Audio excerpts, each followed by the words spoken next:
আপনার ভাই খই চেনেন? খই খই চেনেন না?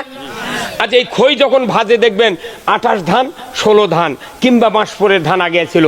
এই খই ভাজার জন্য ধান আগে ধুয়ে দেয়, ধুয়ে দেওয়ার পর একটু রোদে দিয়ে গরম করে নিয়ে তারপরে চুলে পাতিল তুলে দেয় একটা ঠিলে আপনার আম্মা, দেওয়ার পর সাইড ভাঙ্গিয়া ওর 1.25 কেজি বালু দেয়। একটু চাপ দেওয়ার পর বালুর হিট কীরকম হলো পরীক্ষার জন্য আপনার মা 2-3টে ধান ওই বালুর মধ্যে দেয়, দিয়ে যখন নাড়া দেয় তখন প্রাক ফ্রুট ফাট, তখন মা উপদেশ দেন এখন টেম্পার এসে গেছে, সুবহানাল্লাহ। তারপরে ওই ধানের পাতিলের থেকে 1 মাল ওই ধান দিল, তখন দেখবেন বাম হাতে তাতে একটা ঢাকন, যদি খই বেশি ফোটে তাহলে মুখ দিয়ে কোনো লাফে বের হয়ে যায়। তখন আপনার মা এই ভাইয়ের বাম হাতে ঢাকন আই খুশি দিয়ে লাড়তেছে, অনেকগুলি খিলে একত্র করে লাড়িচ্ছে, তখন ওটি শুরু হয়ে গেছে প্রাক ফ্রুট ফাট ফিট ফাট। কতক্ষণ এখন মায়ের ঢাকন দিয়ে মুড়ি ওই খই ছান দিচ্ছে, এই এত লাপাসকে চুপ। তখন ওরই ভিতর থেকে কিছু কিছু ধান আছে তারা ফোটে না, রাগ করে উই কাঠ হয়ে গাল চিপি পুরে লোক করে আছে। উই তখন করছে কে ভাই তোর আঙ্গা লাপাচ্ছু গা, কে ফুটফাট করছু মানে? করছে না আমি লাফাবো, খই হবো, যা হয় হবি। করছে বেশি মাস্তানি দিস না, এই খই তোর পানি নিলে তুই পয়মাল হয়ে যাবো। কতক্ষণ এই খই যে তুই লেবে লেবে হচ্ছু, তোর লাভ কি? কোথায় আমার লাভ নয়, আমার মালিক আমাকে জমির থেকে নিয়ে যাচ্ছে, জামাইক দাওয়াত দিচ্ছে, কাঁঠাল আর খই দিয়ে খাওয়াবি। আমি এই খই হব, তাতে জামাইয়ের পাথর দিয়ে পানি দিয়ে আমি গলে দেয় ফুরে দেয়, যা হয় হোক, তাহলে আমি বান্দার খেদমত করতে পারলাম, আলহামদুলিল্লাহ। তোর যদি ইচ্ছা না হয় তুই লোক করে থাক ভাই। তখন ওই মোনাফেক ধানগুলো ওই খালি মাথা পুড়ে ওটি চাউল গোটা লোককে পরে আসে, ওইগুলো লাফাচ্ছে না, ওই লোককে ওইকে লাফানো কার বন্ধ করছে।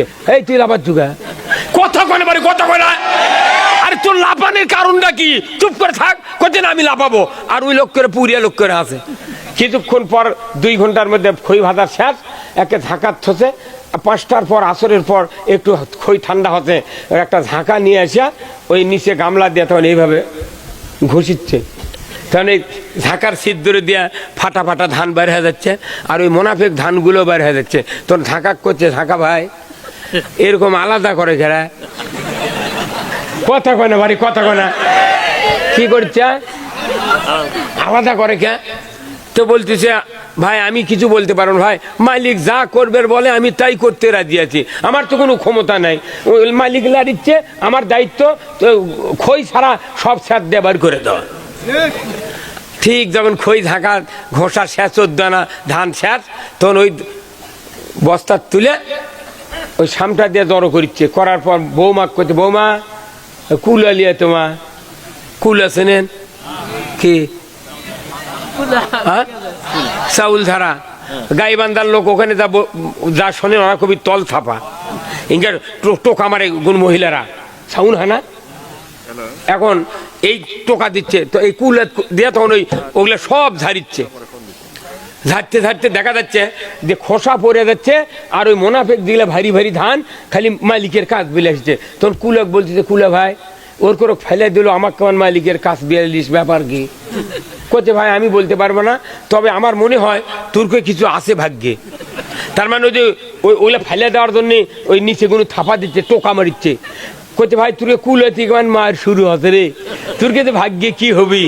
কতক্ষণ সব ধারা শেষ, মোনাফেক ধানগুলো গিয়ে সিলভারের পাতিল থিয়া মুখ পলিথিন বাঁধে ওই খাটের নিচে থতে, সারা রাত ধান ঘুম পারেনি, পাতিলের সাথে বোঝাপড়া করতে। ভাই ঘটনাটা কি রে?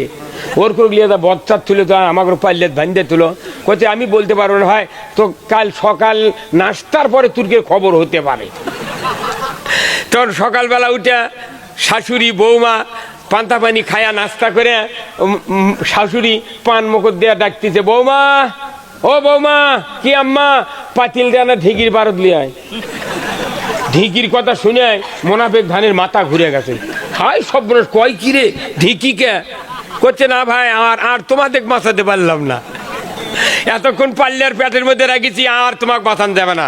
এখন বেটার বউ উঠছে ঢিকির উপরে, শাশুড়ি পাতিলের মুখ খুলে গোড়ের উপরে ঢালিছে, অর্ধেক গেছে গোড়াত, অর্ধেক উপরে।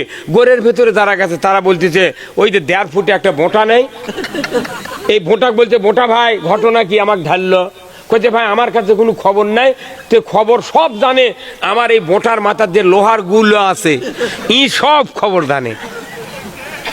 যখন আপনার স্ত্রী এই পান্তা পানি খায়, এমনি তো শরীর ভারী, তারই বুড়ার পান্তার লোড, ঢিকির উপর পাও দিতে চাঁদ করে 7 ফিট উপর উঠে গেছে, এই ঢিকির হচ্ছে মোটা। তখন এই মোনাফেক দান উপমুখ থেকে করছে, গুলা ভাই খবর কিরে, আমাকে এটি ঢালার কারণ কি? কইতে খবর আসিচ্ছে, কথা কর। যখন আপনার স্ত্রী পাও সরাছে 7 ফুট উঁচার থেকে গড়াত পড়েছে, মোনাফেক ধানগুলা ওই যে ফুটপের মানা করলো দেখ। এই কথা কইস না, এই ইসলামের পক্ষে কথা বলি যে চুপ করে থাকবো, এইভাবে থাকবা আসবো। পরে দা কি হচ্ছে, যখন ছাইরা দিছে গুলার ঘায়ে ওর ছল চাবড়ি উঠে গেছে। কথা কথা বলেন। আপনি মনে করবেন না আপনার চুপ থাকার মধ্যে কামিয়াবি আছে। আপনি যতদিন বাঁচবেন কোরআনের পক্ষে কথা বলতে হবে।